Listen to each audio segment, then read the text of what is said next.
গেল কয়েক বছরের তুলনায় এবছর যেন বন্যা, ঝড়, জলোচ্ছ্বাসের সংখ্যা ও ভয়াবহতা বেড়েছে বিশ্বজুড়ে।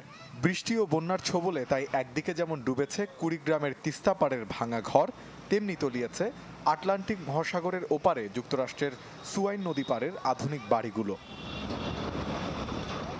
বন্যা পরিস্থিতির সৃষ্টি হয়েছে পূর্ব ভারতের বিহারে।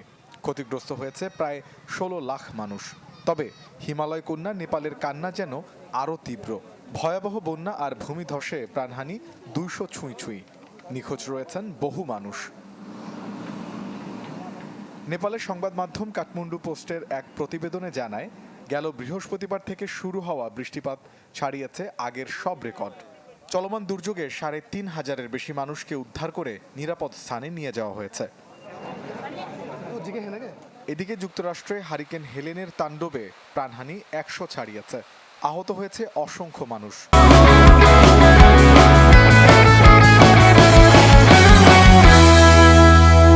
ঝড়ে এখনও বিদ্যুৎ বিচ্ছিন্ন অবস্থায় আছেন কয়েক লাখ বাসিন্দা। বন্যা কবলিত এলাকার বাসিন্দাদের উদ্ধারে কাজ করছে উদ্ধারকারী দল।